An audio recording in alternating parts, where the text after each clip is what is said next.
Just to say this real quick, I do not know this man right here.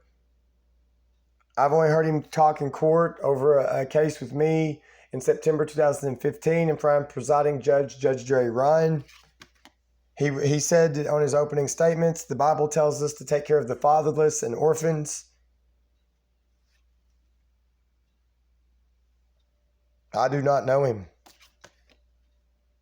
I was thinking before the end of the year 2020, after my mother, Debbie Abbott, died, I, Scotty Abbott, in speaking, that if I figured he'd be the next, I knew the election was going on because of this, and Montgomery County newspaper just knew a little bit. I figured he'd be the next Montgomery County, Arkansas Circuit Judge. But I was thinking, after I'd been on the phone with the Arkansas attorney, Hot Springs, Arkansas, Stephanie Hagel, she's like, you need to be working on your mother's death estate. And I'm like, only with a pending death certificate? She's like, well, it's up to the judge.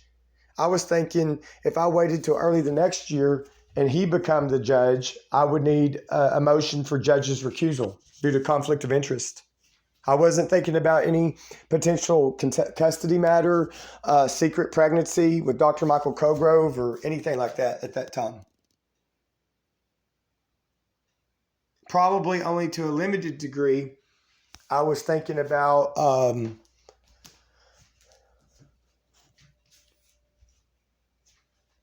I wrote his name on a file folder. After I got off the phone with Rebecca Martin in like late January 2020, I wrote Andy Reiner. I thought he would be in the courtroom like he was with me September 2015. He wasn't in there. And I did. Victor Smith got on the stand that day. My mother did. I did. Larry Parker was sitting in there. That was like the only person in the so-called audience. He was the driver for Victor Smith. There was a court reporter that day. I don't know if there was one in doing what she was doing, the dictation. I don't know if there was one on that day. It was like sometime after Labor Day, September 2015. Right before I went in the side room to meet with Brian Johnson, who never pointed out to me that he was my public defender, I just walked in the side room, escorted by Montgomery County female deputy Shauna. I don't know her last name, lives off of Liberty Road. I look and I'm like, are you on my side, to Brian Johnson? He starts pulling up documents on his smartphone and asking me if who John Stacks was to me. I described him like just a few weeks earlier in this living room here in front of Gladys Scriblin, Debbie Abbott. I shook his hand. And then going to June, July 2017, in the matter with Gladys Scriblin, after she was removed here via Laura Hodges, a state investigator, it's listed in the court case, not in person, that Brian Johnson was the public defender for Gladys Scriblin. And I listed in there, like I found out like he supposedly was my public defender back in September 2015. Well, that man was the family court prosecutor, probate prosecutor. It was a probate case.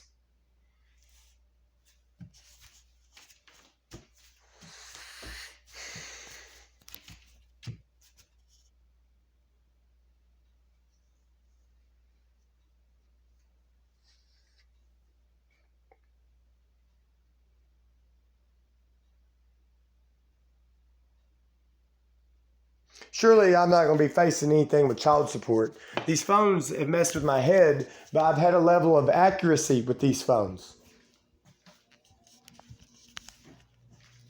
I've had a level of accuracy, like in or about October 2021, stand by the LLC driveway. It's saying Michael, basically the plant manager, to CG Roxanne in Montgomery County, Arkansas, the plant manager's son is after hunting rights. I'm hearing dogs bark. There's two men by the propane tank, like they're standing out there to block dogs. So there's been a lot of accuracy.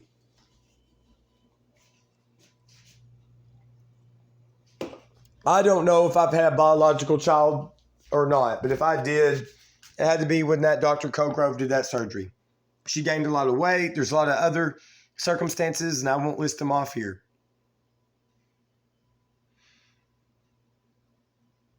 Even the way the woman left the room, the Dr. Michael Cogrove medical technician, the only day that he did the pelvic ultrasound. The med tech, she said her name was Bree also. She's standing like she's being all sympathetic. on the left side of Brianna Van Auken, who's on the examination table, and I'm going to sit in the corner. There's a chair in the corner of the room. I sat down in it, getting ready to take notes with my tablet. To the right of me, or like perpendicular to the right of me, is the examination table. Brianna Van Auken's already in the hospital gown on it.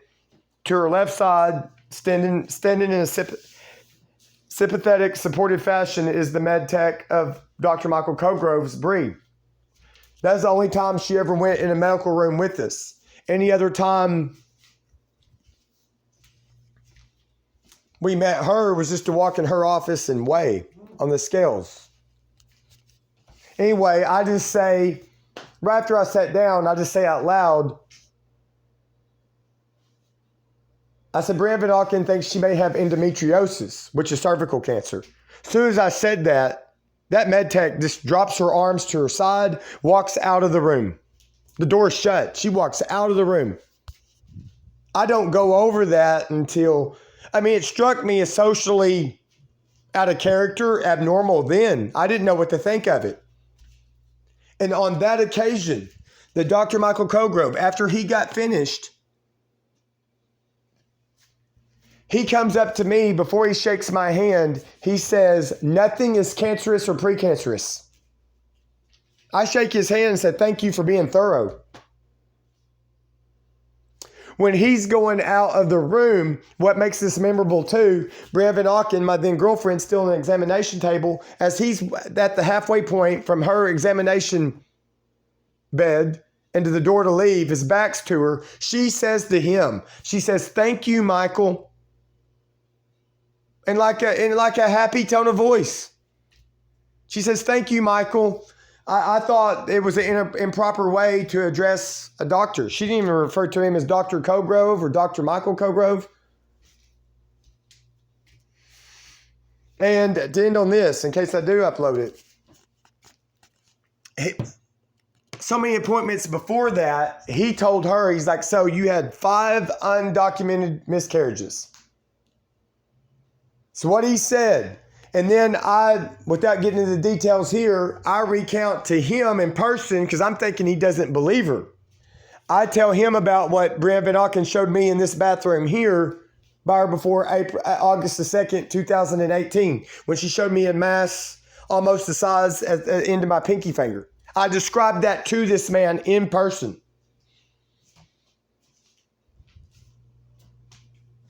Before or after me describing that, because I wrote it in my notes, he told Brianna Van Auken, he said, you may want to see a hematologist down the road.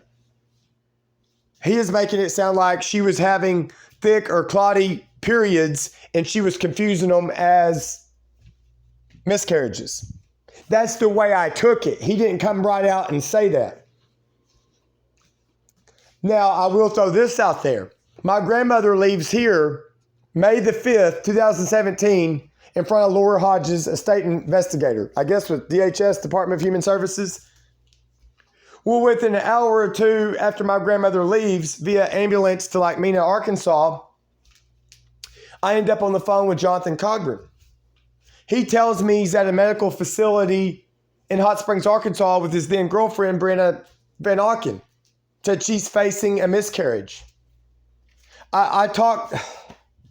The only miscarriages I've ever heard that woman say out of her mouth is one with Jonathan Cogburn by or before fall of 2017. No, not 2017, excuse me. Well, that one too. I was trying to do it in chronological order. 2013. The first person I hear bring it up is Don McIntosh. I'm talking about by or before fall of 2013, Don McIntosh gets off the phone with Brianna Van Auken because she asked her if she would babysit Larissa and Brianna. She's telling her on the phone, like, will you take care of that baby? Because Brianna Van Auken told her that she was high risk. After I start dating Brianna Van Auken, summer 2018, we discussed that here. She doesn't deny that.